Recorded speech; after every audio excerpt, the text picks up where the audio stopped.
Alright gentlemen, we are a Japanese media franchise, and we need to tell a story about prejudice and racism. One Piece, what do you got? Okay, so let's tell a story about racism between white people and fish people. Yes, very good. Fire Emblem, what do you got? A story about racism between white people and furries. Oh, yeah, very good. Sir, why do we need to keep using analogies? Why don't we just tell a story about racism between white people and black people? Are you crazy? No one could possibly relate to that. Anyways, Mega Man, what do you got? A story about racism between white people and robots that look like white people. My god. People really like watching some good character development. There's something very satisfying about watching a character start with some kind of negative trait, only for them to grow out of it. Famous examples include the likes of Sokka from Avatar, starting out as a fairly sexist young man, only to get sense literally beaten into him by a bunch of warrior women. Or for a video game example, seeing Groose from Zelda Skyward Sword go from an egotistical jerk to a man who comes to help Link in his time of need for the good of the world. Good character development is an easy way to make an audience like your character. It gives us hope that the assholes in our lives will get their Groose moment and become better people. One of Fire Emblem's greatest examples of this is Jill Fizzart from the Tellius duology, a girl who evolved past her prejudice and grew into a tolerant person. And today, we're gonna dive into her character and see what makes that work so well. And quick aside for people that have never played Tellius, these are the Bayork, they are normal humans, they are the ones that are being prejudiced. These are the Lagoos, they're the furries, they are the ones prejudiced against. Okay, let's go. Before we can get into Jill's story, we have to talk about the exploits of her father, Shiharum, who has the greatest case of out of the frying pan and into the fire I've ever seen.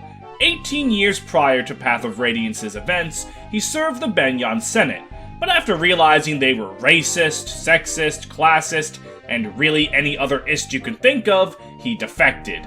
Hearing that Dayan was a place where anyone could prosper as long as they were strong, he went to serve Ashnard, and come to find out, the racist society of Dayan was literally hunting Lagoos for sport.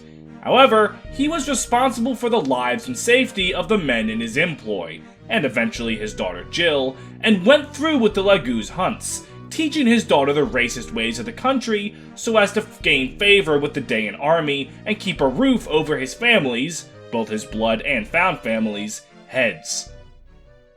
So, for about...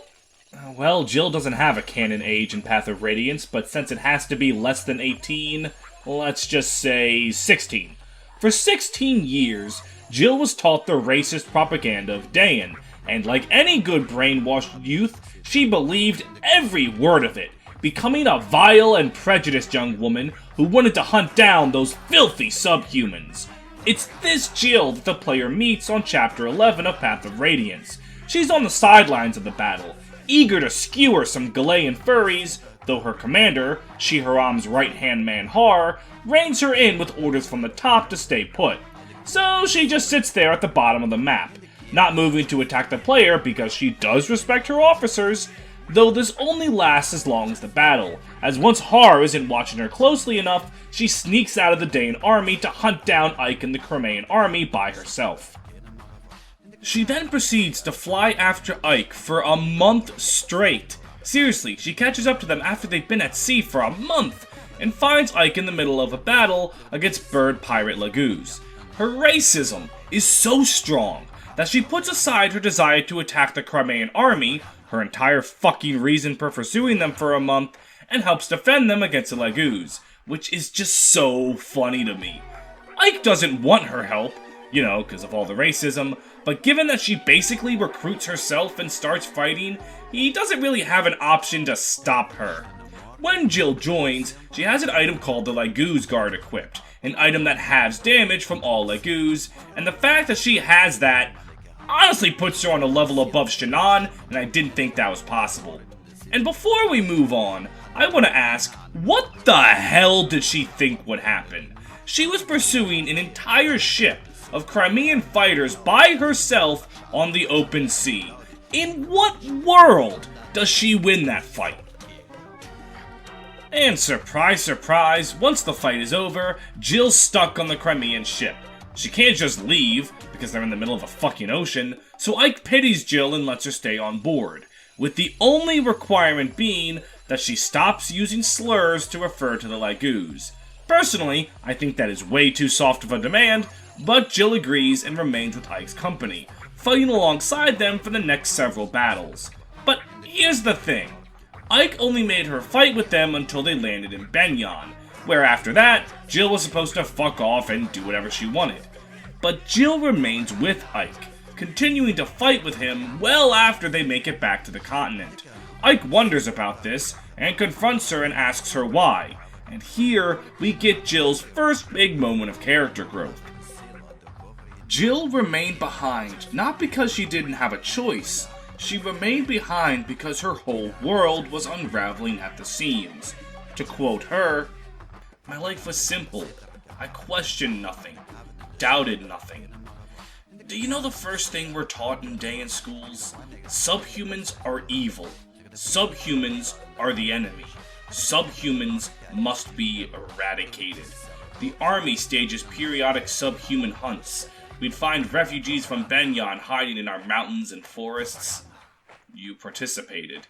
You don't get it! That's just how things are in Dayan. No one taught me the word Lagoos. No one taught me that subhumans could be like this. No one cared. When I saw the bird tribes at sea, I was convinced that the teachings were true. They were inhuman monsters. But later, I saw the dragons push your ship off the reef, and it confused me. What if I had been raised to believe a lie? My heart pounded at the thought of it, and my doubts only grew with time. I want to stay here. At first, I thought I could protect my old life, that I could prove the subhumans were monsters, but I was wrong, and now things are different. The Lagoos. I want to know the truth about them, and I need to base that on what I see, not on what I'm told by others." This scene is huge for her character, because it's Jill coming to terms with the propaganda that was fed to her, and she's making a rebellion against it. People don't come out of the womb prejudiced. That kind of experience is taught, either directly by parents or subvertly by society.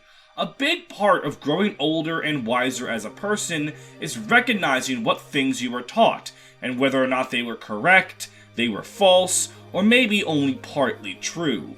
Jill is basically having her "the Pilgrims didn't peacefully eat corn with the Native Americans" moment, and it's a moment of growth that's both relatable and enjoyable to read.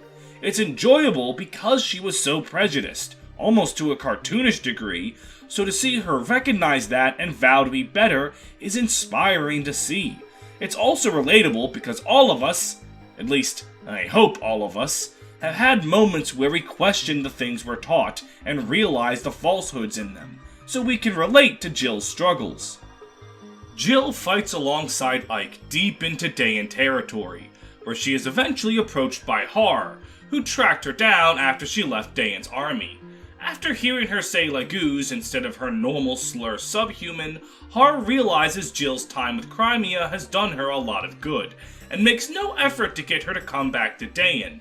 Instead, he merely warns her that Shi-Haram is near, and that a fight with him is inevitable. Ike and Mist overhear this conversation, and Ike says it's probably for the best to leave Jill on the bench for now, at least when they find her father.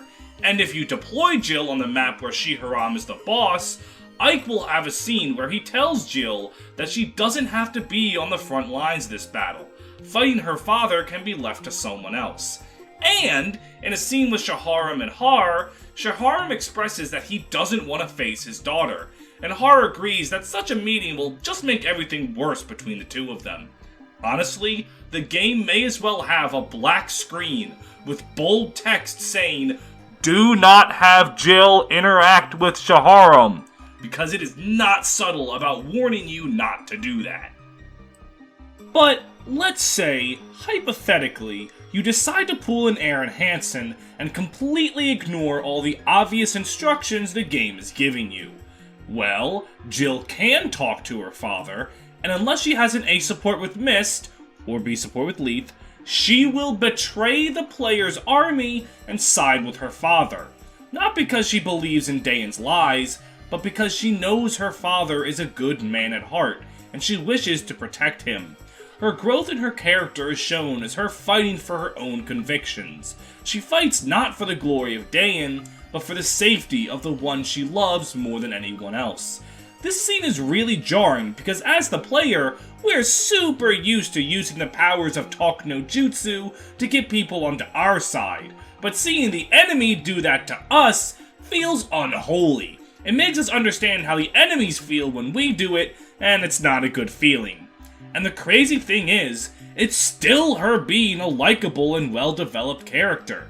Pulling that off with her ending up as an enemy is not an easy thing to do, but I think Path of Radiance pulled it off. However, if she does have an A support with Mist or a B support with Leith, or if you paid attention to anything and didn't have her talk to Shaharam, she's shown mourning his death after the battle. She can't bring herself to respond to Ike's comfort. All she can do is break down and cry, her father's death weighing heavy on her weary mind. Scenes like these, while depressing, help humanize the cast. You don't go through a war and stay all sunshine and rainbows. Path of Radiance does this earlier in the game, with Titania sneaking off to cry over Grail's death, and Shadows of Valentia does this with post-battle quotes of characters mourning someone who died. It just helps make them feel more real. It's not a lot, just a few lines of Jill holding back her tears until she starts crying, but it's enough to make the player really feel for her, and sympathize with her. Doubly so because the player knows Shaharam wasn't a bad man, just one forced into the absolute worst circumstances. Well, I mentioned those supports with Mist and Leith, so I might as well go into them now. Her Mist support starts with fairly standard fare. Mist wants to be Jill's friend, and Jill refuses, saying that a soldier of Dayan has no place getting warm and chummy with Crimeans. We've seen the whole, I used to be a bad guy, you wouldn't like me, support a dozen times. Heck, a few times on this show even, and it really isn't that interesting. At least until the A support. Jill eventually relents to Mist's stubborn friendliness, and they start talking as equals, with Mist bringing up the miracle they both witnessed at Serene's forest, what with Rayson and Leanne reviving an entire burnt-to-the-ground forest. Remembering this miracle, the Laguz doing something so kind and so beautiful, makes Jill break down into tears, because it forces her to confront the direct truth, that her entire life was a lie, and the Laguz weren't as evil as she was taught. Jill starts to doubt her father's character. Since he was the one who taught her all the lies, she wonders if he was just a wicked man who was grooming her to be the perfect Dayan soldier. Mist shuts this down, refusing to believe Shaharam was a wicked man, saying that a father would never do that to his daughter, and reprimands Jill for doubting her father's love. While Mist is definitely not right about fathers always being good people, she is kind of projecting her own feelings about Grail in there, and it's enough to make Jill renew her faith in her father, and the two have a good cry over all the angst and pain, yada yada yada. However, if the support is done after Shaharam's death, Jill's doubts are less over her father's teachings, and more over her believing her father thinks of her as a filthy traitor. And again, Mist defends a father's love, and the two cry over being orphans and find comfort in each other's friendship. This support works well because again, we're seeing Jill struggle to accept the truth, but we're seeing her accept it even though it's painful. It's not as easy as, oh, I was wrong about everything I was ever taught, but I'm good now. It's a painful process that not only takes time, but also makes her doubt the people she knew. How many of them were ignorant themselves? How many were just maliciously spreading the lies? It's not a simple before and after, and seeing the growing pains of her breaking free of her prejudice is again very inspiring and relatable. We're rooting for her to learn and grow. Her Leith support has her directly meet a Laguz, and Leith herself is also kind of racist, so as you can imagine, this conversation really doesn't start the best.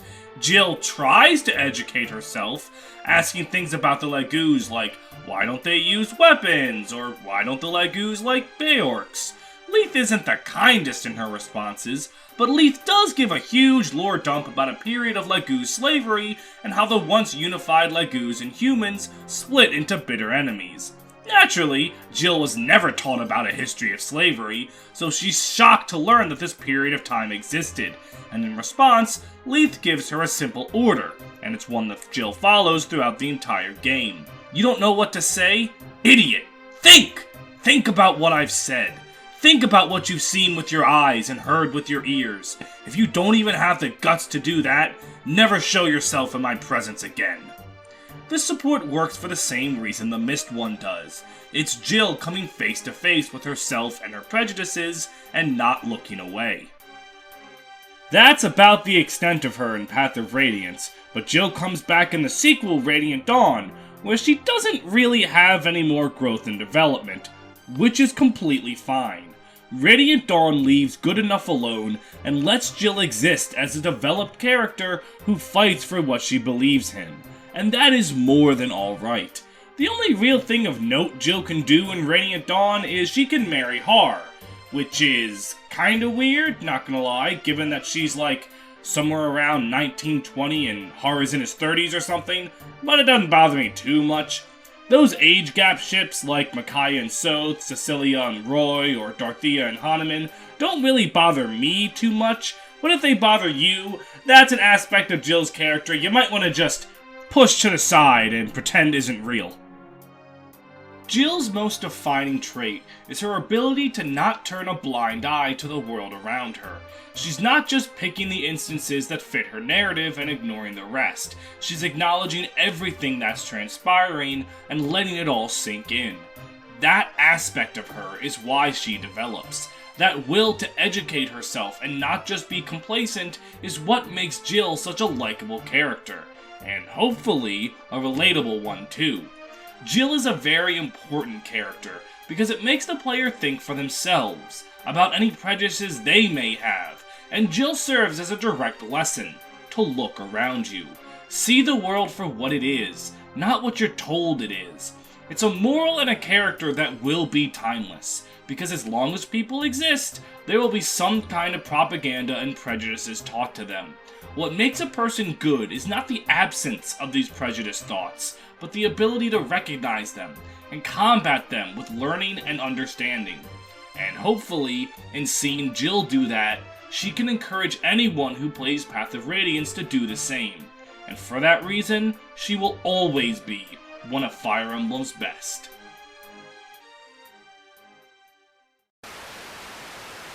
Whoa! Snorlax? What do you got there? Money? You know what you can use this on? You can use it on the Effie MS Paint Patreon, a service where you give me your hard-earned money, and I continue to shit out these videos at an alarming rate. For as little as $3 a month, you can get access to things like sneak peeks at future videos, as well as audio and visual shoutouts on major videos. And for the big bucks, which is only $7 a month, you can get access to polls to decide future character analysis videos. This one's on Fodlan characters, and it seems like it's finally Hanuman's time. I have been trying to get him to win for so long. My patrons include the likes of Andrew Crockett, Atomic X160, Benz Again, Elizabeth, Dark Speaker of the Many Tongues, Daughter of the Moth Lord of the Frozen Lands, Fire Emblem Lord, follow Pen to the North Star on Twitch, Gallade Knight, Great Riek, Green Brigand, Hell on Heelys, Jespacito 2, Keith and Coleman, Lightning Bolt, Memi, Nevrix the Fallen Shield Guy, Olwyn, I swear to God this is not an ARG, Ranger Man Sam, Ryan Walter, Shen Lu, Space 1255, Steph D, Tato, Anti-Ginger, Brentendo11, Drew Hack, Kazu Foxfire, Mathematicus, and Max. Thank you guys very much for your continued support, and I'll see you in the next video. Thank all of you very much for making it to the end of another character analysis video. I greatly appreciate all the support, and I appreciate you sticking through the Patreon advertisement. Or just skipping through it and then getting here. I mean, I won't know the difference. I would like to thank my buddy Green Brigand, who always helps look over the script, make sure I'm not saying anything too stupid, and just all being a good friend. If you enjoyed the video, please, you're seeing images from my Discord right now. We have fun there, so continue. Yeah. Also like, comment, subscribe, and ring the bell. And remember to drink water. Yeah, no joke here, just remember to stay hydrated. Until next time. Change the world.